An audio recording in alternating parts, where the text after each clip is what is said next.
اور مجھے یاد ہے سر میں بچپن میں یہاں آیا کرتا تھا اور بچپن سے آ رہا ہوں یہاں پر 5 فروری کو میں نے اپنا پہلا پرفارم یہاں پہ کیا تھا، مجھے یاد ہے، اور وہ شاید میری پہلی پرفارمنس تھی یہاں پر انڈیا آرٹ کونسل میں، تو مجھے آج بھی یاد ہے۔ اور وہ دن ہے اور آج کا دن ہے، میں ہر سال یہاں پہ آتا ہوں تو 5 فروری کو ایک دن دیکھنے کے لیے، بچوں کو دیکھنے کے لیے کس طرح پرفارمنس ہوتی ہیں۔ آج کی مناسبت سے میں یہ ضرور کہنا چاہوں گا کہ میں آخر کیسے کہہ دوں کہ کشمیر بھارت کا حصہ ہے، میں یہ کیسے کہہ دوں کہ کشمیر بھارت کی جاگیر ہے۔ جس کشمیر میں ہمارے کشمیری بھائیوں کے دل پاکستان کے ساتھ دھڑکتے ہوں، جن کے دلوں میں پاکستان کی محبت رچی بسی ہو، جن کی فضاؤں میں کشمیر بنے کا پاکستان کے نعرے گونجتے ہوں،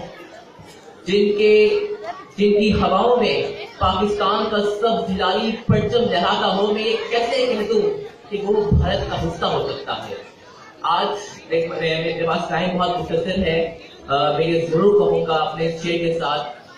کہ بھارت تیرے ہاتھوں میں وہ لکیر نہیں، بھارت تیرے ہاتھوں میں وہ لکیر نہیں، میرا کشمیر، ہمارا کشمیر تیرے باپ کی جاگیر نہیں۔ اور میں اس وقت یہ ضرور کہوں گا آخری پیغام، کیونکہ بھارتی سرکار اپنے گھمنڈ اور اپنی انا میں بہت بوکھلاہٹ کا شکار ہو چکی ہے۔ بھارت کا سب سے بڑا مسئلہ جو ہے واش رومز کا ہے، بھارت میں واش رومز نہیں۔ آپ دیکھ رہے ہوں گے کہ ہمارے تو پولیو پر بات کی جاتی ہے، اسکول بناؤ، پولیو کے کچرے پھیلاؤ، لیکن بھارت میں نعرہ ہے حکومت کا کہ براہ کرم اپنے گھروں میں باتھ روم بنائیں۔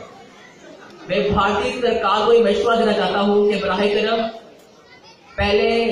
اپنے گھروں میں باتھ روم تو بنا لیں، اس کے بعد ہماری کشمیری مجاہدوں سے اور پاکستانی افواج سے مقابلہ کرنے کی ضرورت رکھنا۔ اگر ہم چاہیں تو ہم ایسی طاقت رکھتے ہیں کہ بھارتی افواج کو، بھارتی حکومت کو اور بھارت کا منہ توڑ جواب دیتے ہوئے بھارت کا ریزہ کر سکتے ہیں۔ اس پیغام کے ساتھ، اس شعر کے ساتھ اپنی تقریر کا اختتام کروں گا کہ نہ سمجھو کہ تم مٹ جاؤ گے اے ہندوستان والوں، نہ سمجھو کہ تم مٹ جاؤ گے ہندوستان والوں، تمہاری داستان تک نہ رہے گی داستانوں میں۔ پاکستان زندہ باد، کشمیر زندہ باد۔